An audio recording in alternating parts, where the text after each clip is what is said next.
began her journey around the world of the textile industry at the Glasgow School of Art, and she has been around the world. It'll be interesting as she talks about this today.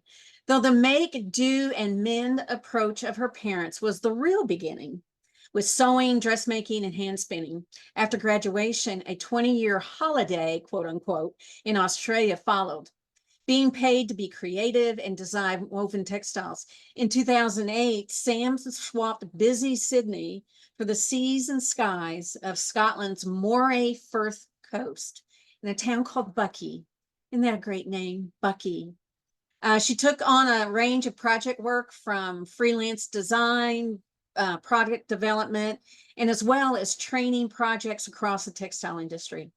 The common theme was a desire to promote weaving and wool at the industry and artisan level. In a rickety shed by a fishing harbor, Sam brought into the world her very own mini micro mill, and she called it Woven in the Bone, and she'll talk more about that too. Here she tends to her nursery of vintage machines and foot-treadle looms, each with their own cantankerous characters, cajoling them into life to produce artisan wool cloth to export around the world. Welcome, Sam. Thank you. That was lovely. Thank you very much. I'm very well. Thank you very much. Lovely to be here. Well, we're excited you're here. Oh, it's great. All the way from Buckie. All the way from the other side of the pond. That's right. That's right. Well, let me ask, what is your favorite tea?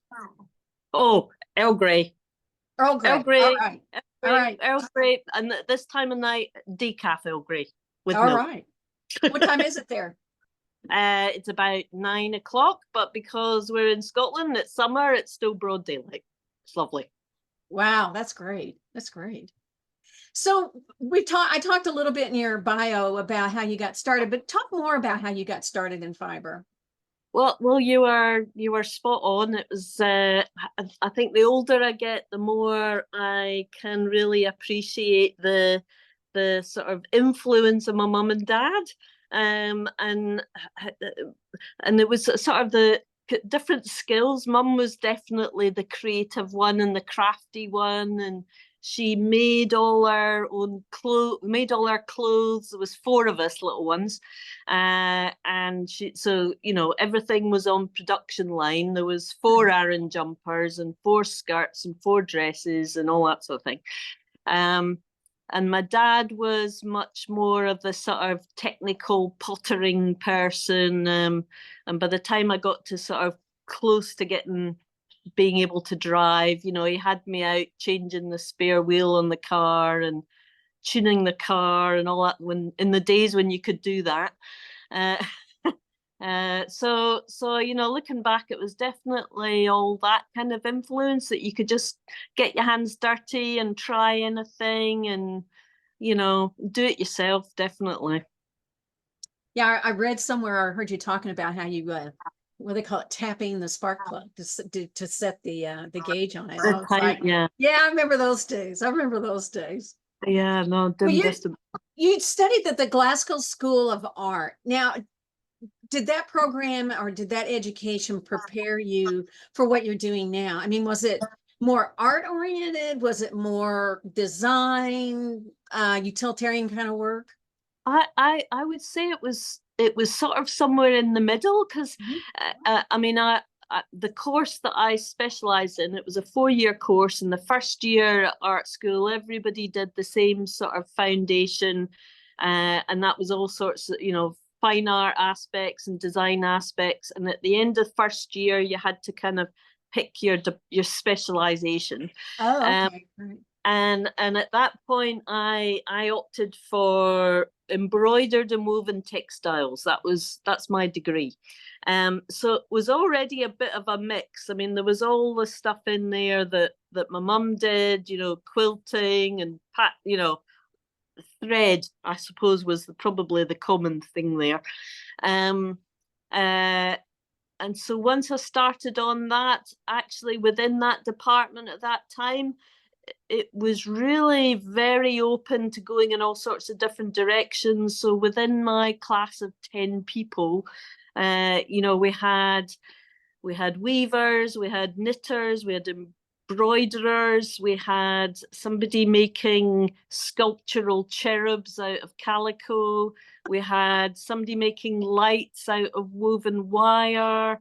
You know, there was such an eclectic mix. So I wouldn't have said it was so much fine art, and I wouldn't have said it was utilitarian, but it was about creative process, I guess.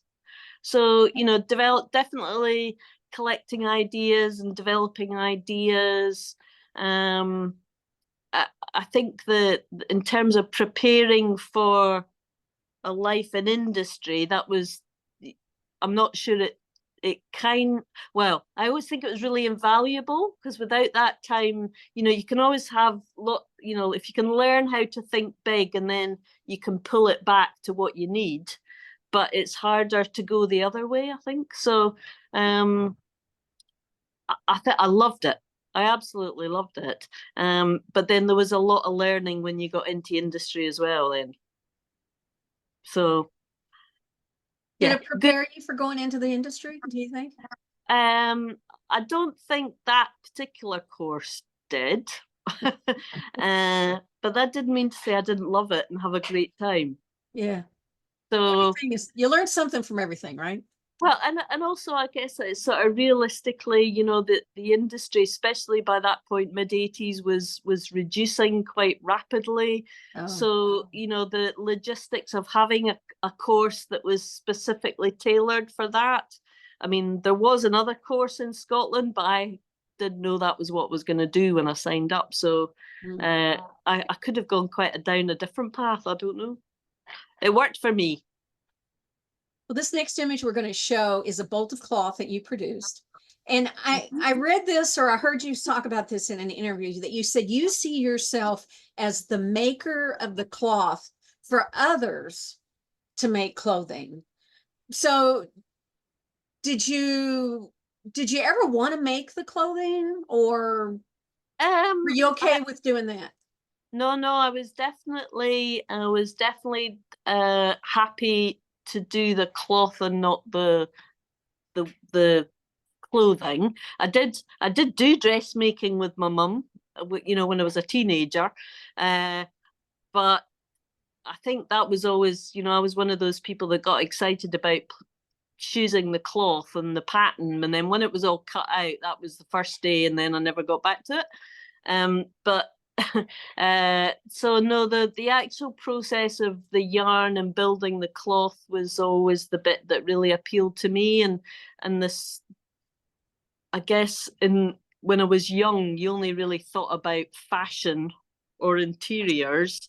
And I suppose now I've got that bit older, that the whole sort of classic tailored menswear actually kind of appeals to me more, which I just would never have thought about when I was 20. So I've come around to clothes. It wasn't my first thought. Well, I love this because the name of your company is Woven in the Bone. So would you talk about why you chose that name and what's behind that name? It's an interesting name. Thank you.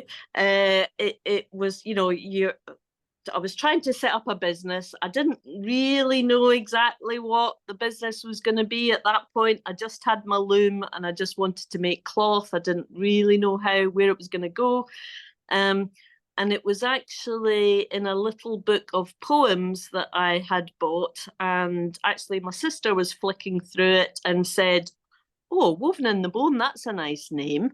And when I read the poem, I felt really connected to it, because the poem was about, it was from a little book of poetry that was written about being a Harris Tweed weaver, which is over in the islands off the west coast of Scotland. And it was about the colours in the landscape under your feet, and how they can be sort of evocative of place, and how those colours could be captured in tweed. Now, from my very early days at art school, and you know, and actually I've just come away from 3 days doing it just now, of walking around in the countryside. But you know, I'm always down on my knees looking at the the mosses and the pebbles and the little tiny things on the ground. So when we read the poem, it was just like, oh, that's perfect for me. It's quite a long name when you want to register your email address for anything, but apart from that, it's quite good, and people do seem to remember it, which is really nice. I did worry it was a bit too long and complicated, but you just don't know, do you? Well, I don't know that there's a lot of other companies that have that name. And that's one thing I've noticed is that there are so many fiber this, fiber that, weaving this, weaving that. But when you see woven in the bone, we know it's you. Well, of course I Googled it to start with, and even if I Google it now, I think all these medical things turn up about, ligaments, it's surgical stuff about bones meshing, and I think, no, that's not me. I'm not going to come up and Google very quickly. So anyway. Well, the next image, and I don't know if I got this from your website or the tourist bureau for your area, but these are some of the images that I think of, and especially this one on the left. I looked at that and I thought that could be cloth. That just looks like cloth. So are these the kind of things that you see that help you design? Absolutely. I'm so lucky where we are, and I'm sure it is the same. I mean, it was just different light and different colours in Australia, but there's something about Scotland. There's something about the colours here, and the shifting light can be quite dramatic from 1 minute to the next when a cloud goes over, which happens quite a lot. But I don't know if it's the mix of, I mean, even the one on the left with the stones, the rocks, there's so much variety of rocks, even just on the beach 2 minutes away.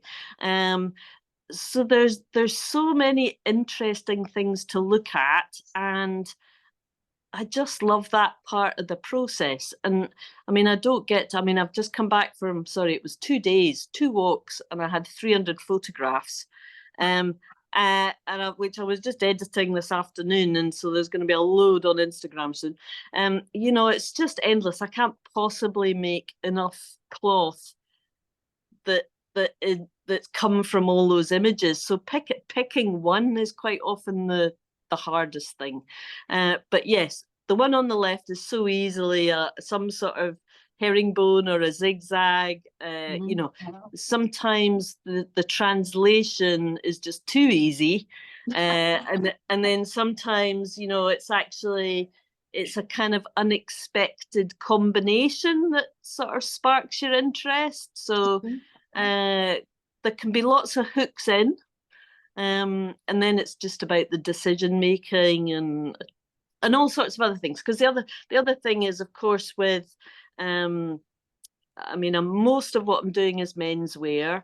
So, in certain things definitely lend themselves towards menswear, and other things maybe don't. So, in some ways, while there's a world of amazing stuff out there to look at, some of it is maybe not sort of sympathetic for what I'm needing. So you got to make choices all the time as well. Well, I was going to ask you if I guess it's part of the design process. Do you keep these photographs? Do you put them up, go back to them later? Yeah, I keep them all, which is, every the computer hard drive just has to get bigger and bigger. I'm not very good at culling them, so there's thousands. But I do. So sometimes if I've got this last couple of days, there was some really lovely ones. So I tend to set up my screensaver on my computer at home, so it comes up on a slideshow sometimes. So that's quite nice to sort of jog your memory a wee bit. And then other times it might be, I've got some time, and maybe I've got time to do some designs. I've got a bad habit of not going back and looking at all the old lovely ones and wanting to go out and find some new ones. But yeah, I do go back now and then. It's quite a nice thing to do. Like anybody looks at old photos, I guess. Mine just all seem to be of moss and rocks and things. There's something very deep and psychological about that somewhere, I'm sure. Um, the more I read about you, the more I learned about you. You're a person who gets things done. You don't wait for things to come to you. You go find the opportunities. And I was thinking about how you went to school and then you traveled to Sydney. You found a job there, which I was very impressed with. You worked at a mill. And while you were there, you did a little bit of everything so that you knew, the whole business. You changed jobs so you could be a designer, and then you traveled all over the place. You've trained the Harrisville weavers, and then you started your own business. And so I just think about how all those things kind of came together for what you do right now. So looking back on some of those choices and experiences that you had, which ones do you think really were significant in your journey to where you are now? Ooh. I'd say the obvious and really simple and quite fundamental ones, I suppose, was probably moving to Australia and coming back again.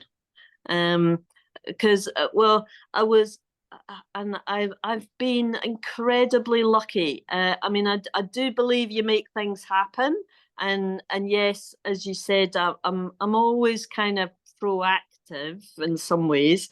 And in some ways there's an element of chance to that. I always sort of think of, I'm the sort of gardener that scatters seeds. Mm-hmm. And I just wait and see what comes up, and that's obviously the right one for the spot and the time and all that kind of thing. So I suppose I'm always scattering seeds.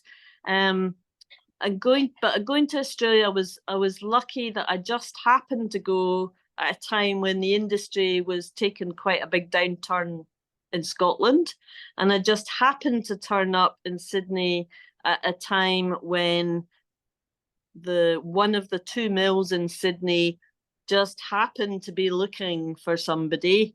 Yeah. And it just happened to be the mill that I'd written a letter to at that time. I mean, it's you can't. Okay, if I hadn't written the letter, it wouldn't have happened. But if there's such an element of chance in there as well. So I've been so lucky. So I think, so I was lucky to find work in Australia. I was lucky to go at that particular time. If I'd stayed in Scotland even another couple of years, maybe where I worked would have closed down and I'd have had to find another job or something like that. But as it turned out, I happened to be somewhere where the college that was training textile designers in Sydney closed down. So it was all at that. There was just so much sort of fortuitousness. So that was a significant time, because I think that meant that I landed a job, my first job in a company, in a very small company, that meant you had to take on lots of different roles. And it also happened to be at a time that the woman that I went to work under, she left after 8 months, so I got promoted to her job within the first 8 months of my career, and had to get a junior designer to support me, which we were both learning at the same time. And then, of course, roll on 20 years coming back here. I mean, I wouldn't be where I am now. I would still be working for my old boss in Sydney, because I loved that job. It was time for me on a more personal level to come back home. So, but if I hadn't done that, all those things feel like they sort of brought me to this place. It definitely, I feel like I was meant to do this in a way, if that Well, I makes was sense. thinking about how there was the whole aspect of designing and learning how, to design and make the cloth what people wanted that they could make things out of, right? But then there was also the business aspect. I mean, you must have really learned the ins and outs of how to run a business, right? And No? I think I might have a bit more money if I was better at that. I think I guess I learned stuff about business. If you put it to the simplest thing, it's maybe well, I've always worked business to business, so I've always been in all my, even in Australia, we were designing cloth for interior designers and architects and train engineers and flight people, all sorts of things. So I guess it's like learn how to make something that somebody wants. Yeah. Maybe. Yeah. If you kind of boil it down to that. So the difficulty, I suppose, is working out one, what you can make, how to make it, can you make it at a price somebody will want to buy it at, and how do you get it to them, and can you supply it on time and provide good service, that sort of stuff. So I mean, there's loads of stuff about business I'm really useless at, the financial side, sometimes time management, and there's loads I'm really bad at. But thankfully good enough at a few wee things to still be here, just hopefully.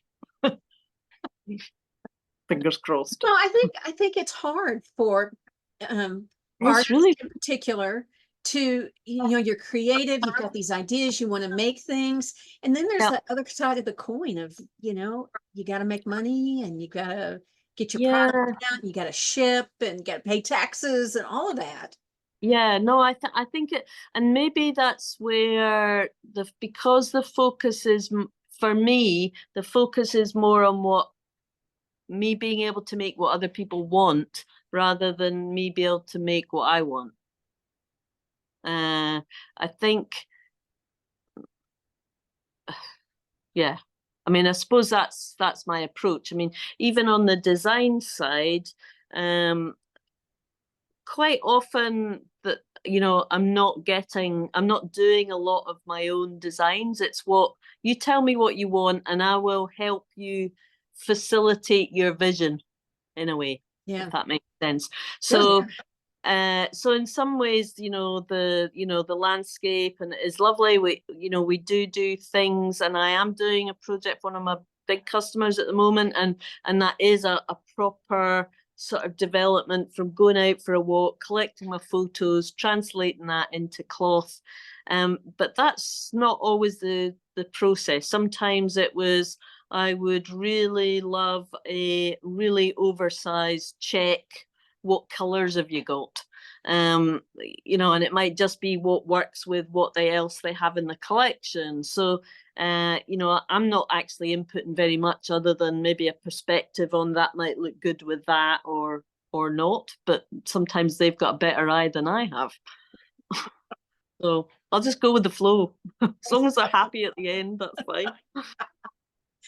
Well, I have to say that your colors and the patterns that you choose are beautiful. And I have to tell you, I just assumed that when I started looking at your work, that it would be very limited, kind of subdued. I was thinking, it's going to be suits, it's all going to be browns and grays. Boy, was I wrong. And this next image shows that. These are some of your works, and they're just beautiful, and the colors are gorgeous. So was there a learning curve in figuring out how to understand colors that for the final product? I think, well, perhaps more a learning curve about my market, shall we say.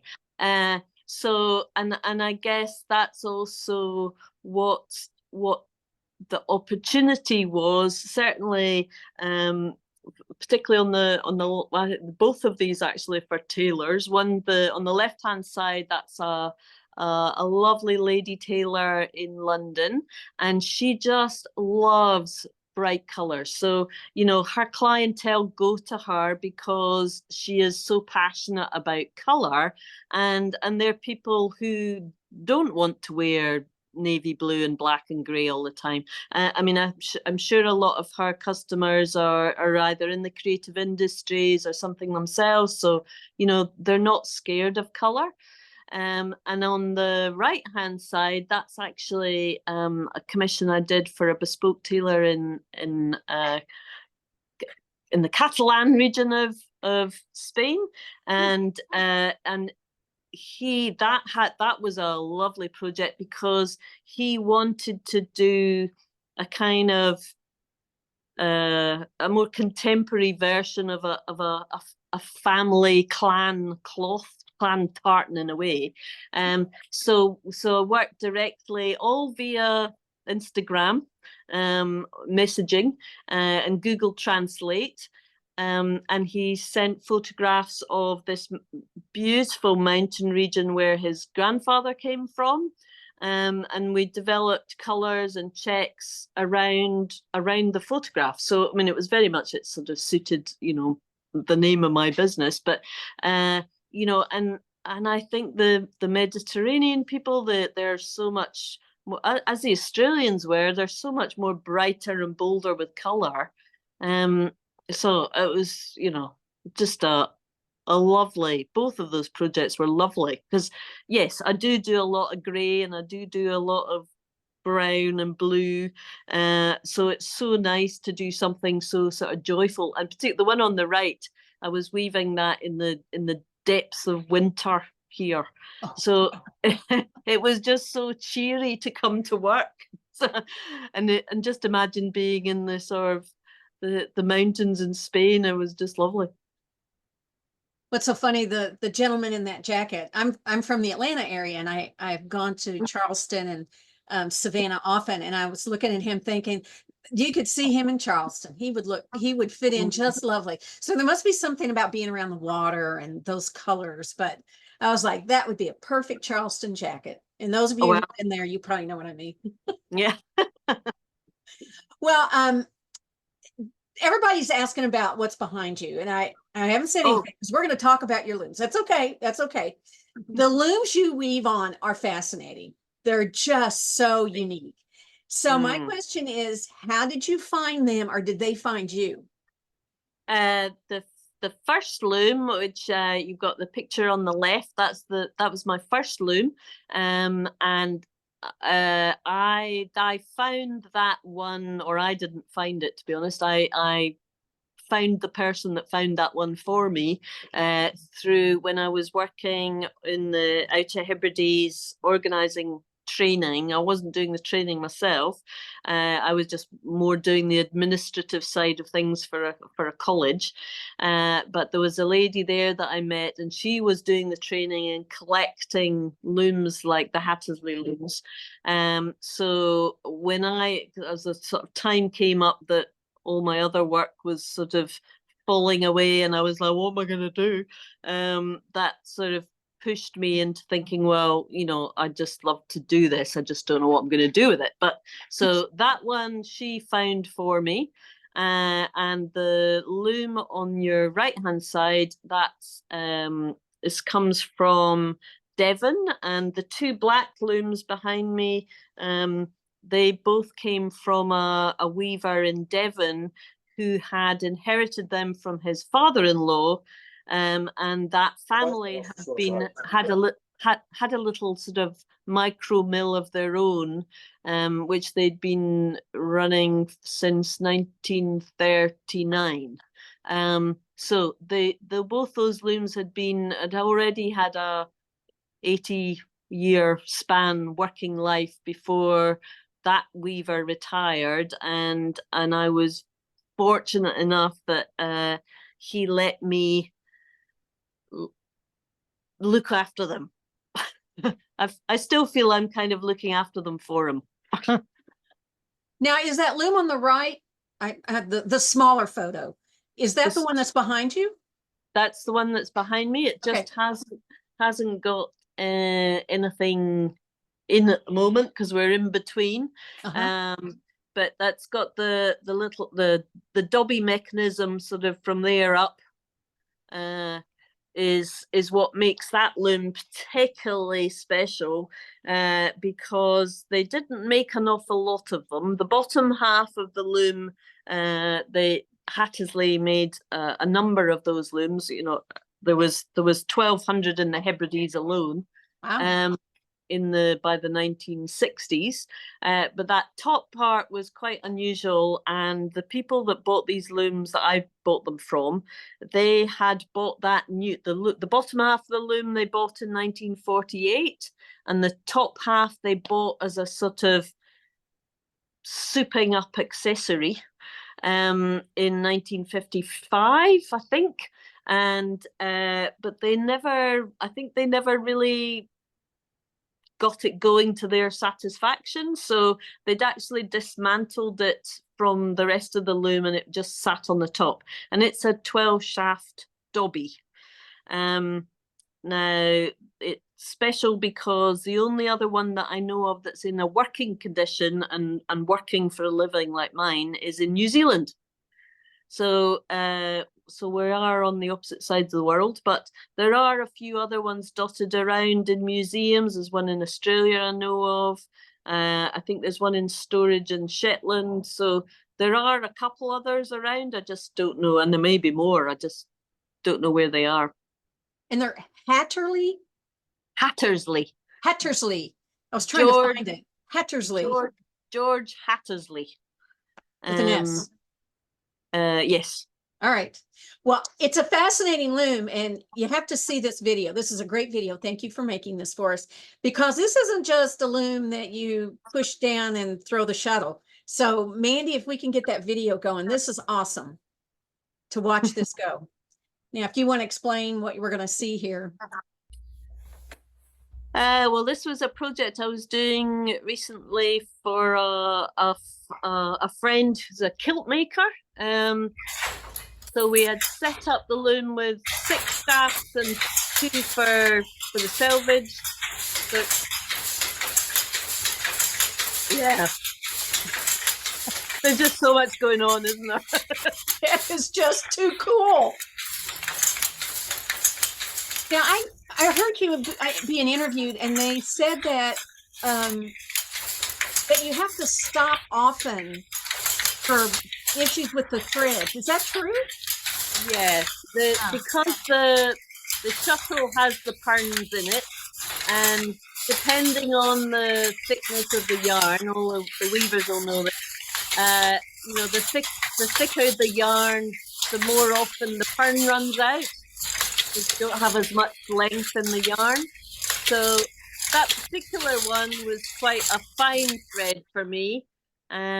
So I was actually having to pedal quite a lot without stopping, which might be, you know, a minute, 2 minutes maybe. And it's actually quite hard work, that loom. So I was actually was a bit exhausted at the end of that one.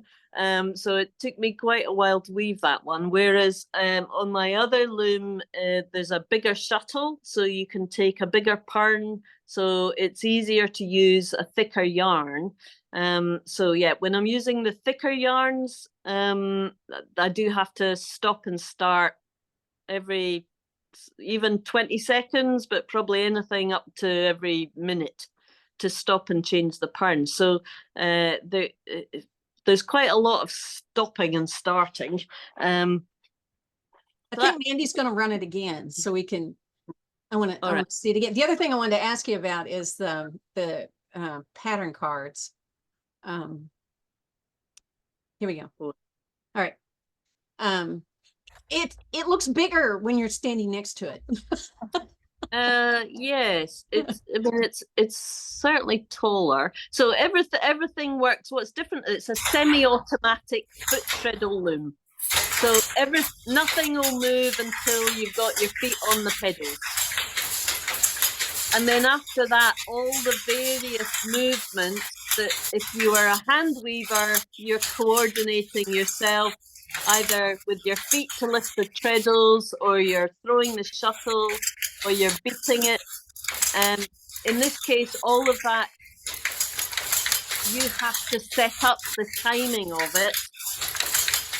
And if you get any of those sort of movements out of time, then everything goes horribly wrong.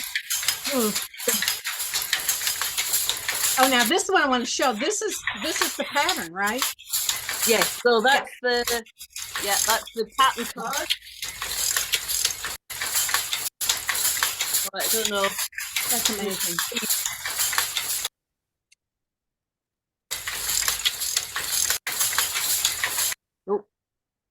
Oh, good job, man. And then you have to do that by hand, right? You have to put those little pins in by hand, right? Yeah, well, I think that's quite, I mean, certainly even when we were at college, we worked on not Hattersley, we worked on Dobby looms at college. So I was quite used to sort of doing all the pegging, and I'm sure there's plenty of your colleagues that would work on Dobby looms as well. So it's, it's just one way of organizing the lifting of the shafts, I guess.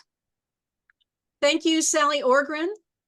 She put in the chat how to find more about these Hattersley's looms. So thank you, Sally, for doing that. If you want more information, I could watch this all day long. I just think it's so fascinating. But and one thing you talked about about these looms was that you described these looms as built to help someone make a living. I mean, this is not I think I'll make a dish towel or I'll make a coaster. These are workhorses, aren't they? Well, you could make dish towels and true, as well. True. I guess yes, they were. I mean, they were designed by a company who was, they started in the Industrial Revolution. It was about big industrial machines, big mills, hundreds of looms thrashing away. But I believe that they developed this as a sort of a sideline to sort of open up new markets. But they were certainly looking at ways to I suppose extend their product base. But I mean, it was about trade. It was about whether you're a big mill owner or a weaver in a big mill or on your own, it's about how to make a living. It's about making cloth sort of relatively efficiently, I guess. But they're small enough that, it's possible for a single person to make cloth in commercial kind of quantities, I guess. I mean, you could use them to make small gifts or work for yourself or whatever. It would be. I mean, and I'm sure I'm not that productive. My volume. I know there's plenty of production hand loom weavers that probably produce more than I do. So, it's just one way, but I think that was their way to find a new market, I would say, as opposed to another business who is maybe started with smaller looms and maybe built to bigger looms. This company had a huge market around the world, exporting to India and all over the place. So this was an opportunity that they saw to add another product to their line, I suppose. Mm-hmm. That's the way I see it. Well, this next image we have is two more machines that you have at your disposal. And yep. I want you to tell me what they are, because the one on the left is you're putting the warp on the beam, right? Yeah. Okay. So, and what is this one on the other side? What do you call that? That's what I call, well, I believe the technical term is a drum cheese winder. Love that. And the reason I'm saying that is because I have a letter from the manufacturer that I found online from 1923 when he was quoting a French customer for a drum cheese winder. Now that this has drums and it winds yarn, and packages of that particular shape are called cheeses as opposed to cones. So I kind of deduced that. Now I also fairly recently happened to be looking on a wonderful website resource online that sort of documents a lot of the sort of industrial heritage of the UK, and there's a lot for the textile industry. And I actually found an advert for this machine from 1915. Wow. With a picture of it that looked like that, except it was about 5 times as long. I've heard you talk about this, and I know that my little looms that I have that have 1/8, 1/100th of the moving parts drives me crazy sometimes because it breaks and I got to figure out how to fix it. These Yep. looms must require huge amount of maintenance and care. How did you learn this? I mean, it's a good thing your dad was a tinkerer, right? Yeah, But no, how did you learn this? well, It's not like you can go next door to the guy who has the same loom, right? exactly, and that has been my biggest challenge, and sometimes still is my biggest challenge, because I feel, I mean, I'm still learning. I'm probably a little bit more confident than I was 11 years ago, but there are certainly times when I'm not confident. So I did, I mean, the business setup took, I mean, it was something like year 3 by time I actually went to see my first customer. And a lot of that 3 years, I had 2 days a week of other work, and I was a carer. So my overheads were low. I had a little bit of income, but all the income basically went into this. And it was really just about practicing and fixing problems when it went wrong, and how to fix the problems. And but that, I was really slow at that. There are still times every year, there's one part of my green loom that every year something goes wrong, and the timing, something stops working for some reason, and I could have 2 or 3 weeks just scratching my head, and there was tears once. Just, I don't know what to do. I don't know how to fix it. I'm just going to, so if I've learned anything that I'm proud of, is I'll persevere. But sometimes, sometimes it's hard. So yeah, I've learned a lot, and I'm probably, if things go wrong now, I've got a much better idea to guess what it might be. But sometimes I still don't know. I'm just clean. You have more patience than I do. Keep your fingers crossed. So what's next for you? Well, I kind of always thought, I mean, I'm 11 years into the business now. Like I said, the first 3 years was very, very tricky. Then the next probably 3 years, just getting a foot in the door was quite anxiety inducing, because you didn't know if it was going to work or not. But then when the customers keep coming back, that's amazing. So I'm very, very grateful for that. And that just does take the pressure off in some ways, but then in other ways, it's kind of, actually now, I get that everybody loves the story of what I'm doing, and it's all about the story. So actually now you've got to keep that going. Because once somebody's seen the story once, it's like, oh yeah, they either love it and they get on board, or it's not for them. That's fine. So how do you keep it going, and how do you keep how do I keep being valuable to my customers that they want to keep buying and come and get some more next year? Because everybody, things change all the time, trends change, something new comes along. I've got another at least 9 years of a mortgage to pay, so I've got to keep the money coming in. Hopefully beyond that. So what comes next is keeping going and not burning out, probably. Yeah. Well, we have lots of questions, so let's take some questions. And this is from Rowena Moore. She said, I'm a textile designer and weaver working in Melbourne, and very curious to know what was the name of the mill in Sydney that you worked for. And she said, too bad it's closed. Yeah, Austral Textiles. It was the first one in the phone book that I wrote a letter to. And yes, no, sadly they're not around anymore. After Austral Textiles, I went to work for a company called InStyle.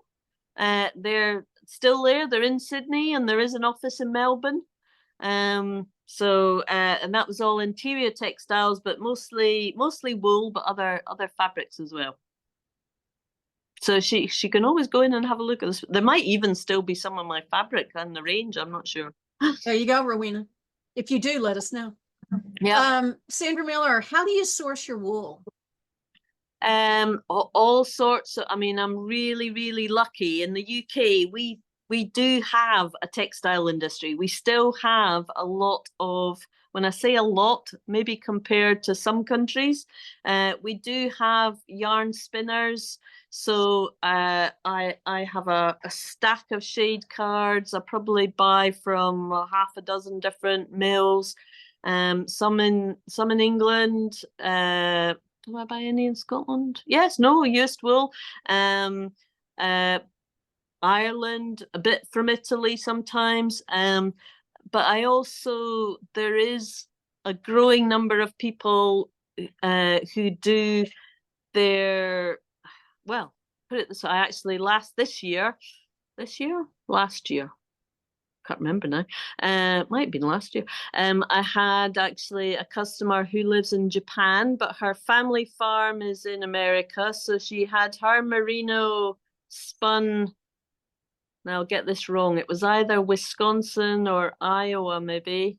Well, the farm was from one and she had it spun in the other, and then it came over here and I wove it, and then it went to Japan and she made it in jackets. So Very yarn international. Yarn can come from all over the place. Yeah. Which is really good. I'm lucky in that respect, especially if I only work in wool. I love wool, but we do have, luckily, some of the wool industry left, and it's great. Very lucky about that. Somebody wants to know the earphones that you had on during the movie. Were they ear protection only, or were you listening to music? No, ear protection only. Okay. I do have a stereo, and it's on quite loud. But when you're pedaling, it's so kind of loud next to you. You don't really hear them unless I have it really, really loud. But I like the sound of, because quite often with the loom tuning, it's the sound that tells you whether something's not right. But if I don't have the ear defenders on, it's really sharp and a bit painful. Whereas if the ear defenders on, it sort of dulls it down to a sort of deeper sort of sound. And I'm much better at hearing what's going on with the ear defenders on than when they're off, which is a bit weird. Margaret wants to know, do you make a lot of samples or sketches when you're designing? I always do a sample. I also am lucky enough to have a CAD system. So I use an English CAD system called AVA CAD Cam. which does have because I used to use that in my old job at InStyle when I was designing jacquards. There is a component of it for Dobby. So I used that quite a lot as a kind of like a sketchbook for quick ideas, just trying out proportions. And also when I'm doing a design, sometimes it'll depend on the width of the cloth, how many repeats work well or look best, where you're balancing it. So, and it's always a really quick, easy way to sort of communicate with the customer that's not really sure what they want. You know, maybe they'd like a Glen check in navy blue and silver, but they don't know what scale, they don't know how much, whether it's a light grey or a dark grey. So all those sort of things you can sort of knuckle down quite quickly on the CAD system. And I'll whip up a simulation and email it off or do screenshots or WhatsApps or whatever until we've got something that I'm quite confident we're close. And then I make them a hand sample because that's the best I can give them, that's closest to what their order will be. So that to me is a bit of a security fail-safe, that I'm not going to spend the time and money making the cloth, deliver it, and then I don't really like the grey. So if I've done them a hand sample with the right yarns at the right weight, it might not feel right because the finish is never as good as the commercial finishing, but I'm as close as I can possibly get that they'll be happy. Now, what do you mean by hand sampling? Is that done on a small loom? Is that done on the table loom? Oh, okay. I do a table loom sample, probably about 8 to 10 inches by 12 inches, depending on what it is. If they were unsure of the color and maybe they wanted a few variations, maybe they'd get a few smaller ones. Yeah. So, and I don't charge for sampling, so it's too hard. How do you ask somebody to pay for something that they don't know if they're going to like or not? I just have to do it and hope they get the order. Well, we have a good question from Claudia Coco. Claudia is our sponsor today. Thank you, Claudia. Thank you, Claudia. And I know nothing about this, so I hope you do. She said, has the campaign for wool movement in the UK helped increase the demand for your cloth? Do you know what the campaign for wool movement is? Yes, okay. I do. And the Prince Charles, who's now King Charles, is the patron of the campaign for wool. So it was one of his initiatives to set it up. And really, it was about promoting wool worldwide as a healthy, environmentally friendly, positive fiber. So I absolutely agree with their values and what the work that they're doing. And like, I think everybody cheering in their own little corner, in their own little way. It is a fiber I believe in and I love, so I'm all for it. And they're somebody that, obviously they've got some influential people in there as their supporters. So yeah, for sure, they're definitely, but in my market, I'm sure, tailors around the world, wool is the fiber of choice anyway. So I'm not sure it influences my little bit of the market, but if it helps spread the love, I'm all for it. Well, we're running out of time, but I do want to ask one more question. This is a great question. I was curious too. What is the largest run warp wise you can make before you have to reload? The longest one, well, it's quite a funny question because all the yarns, I'm using lots of different thicknesses of yarn. So every time I make a beam, it could be different.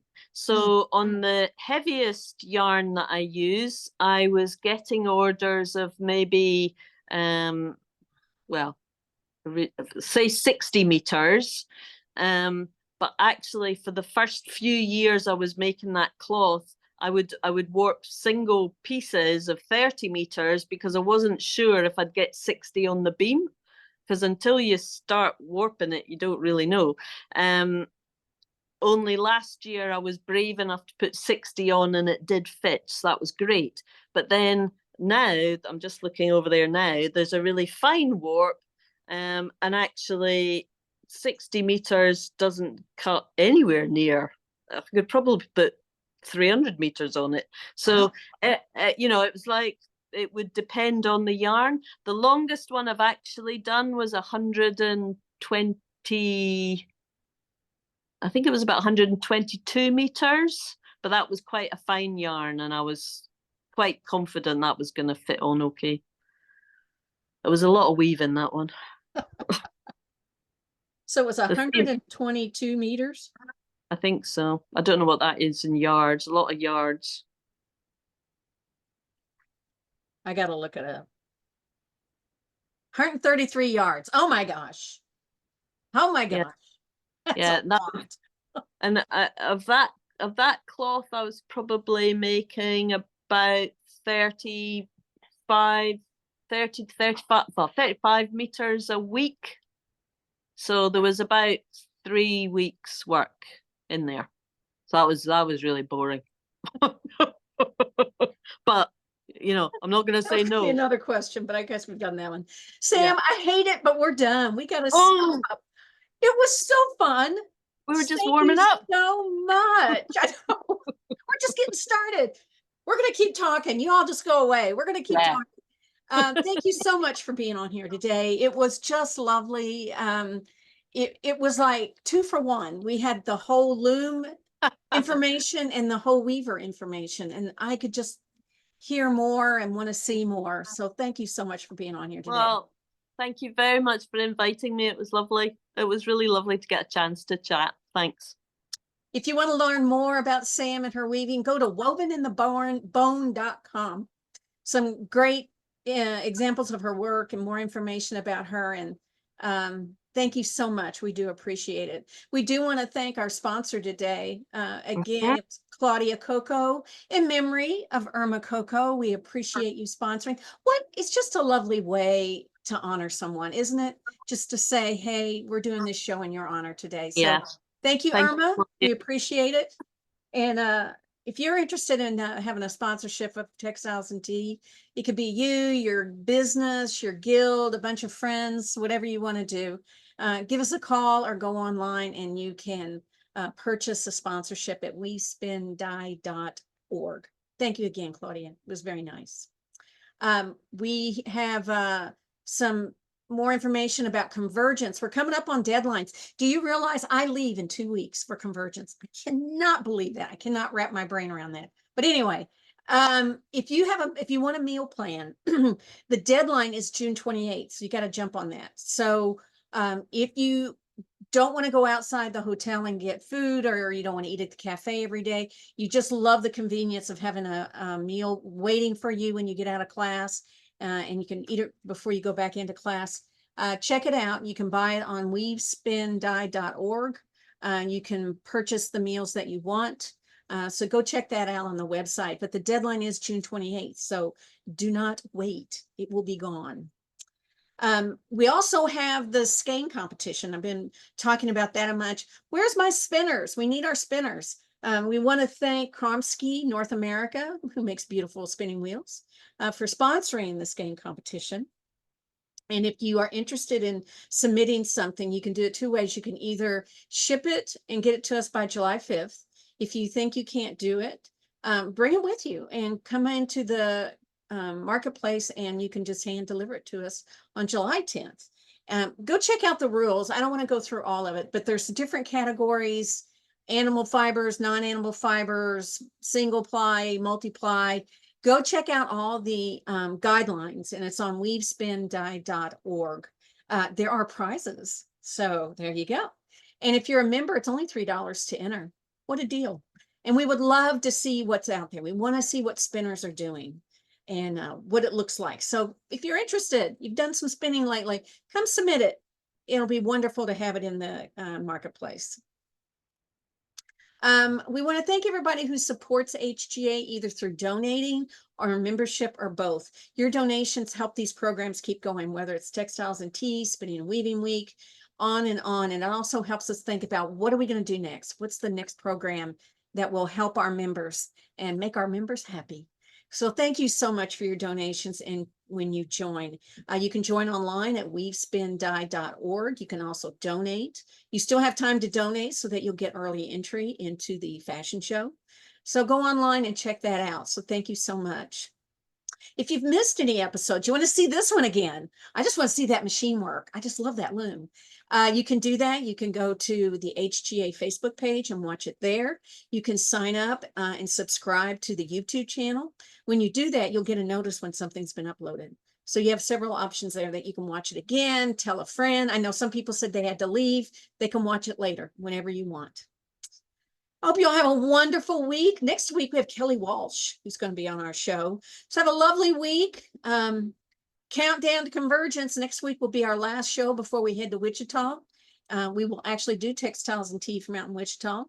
And have a lovely week, and we'll see you next Tuesday. Happy tea.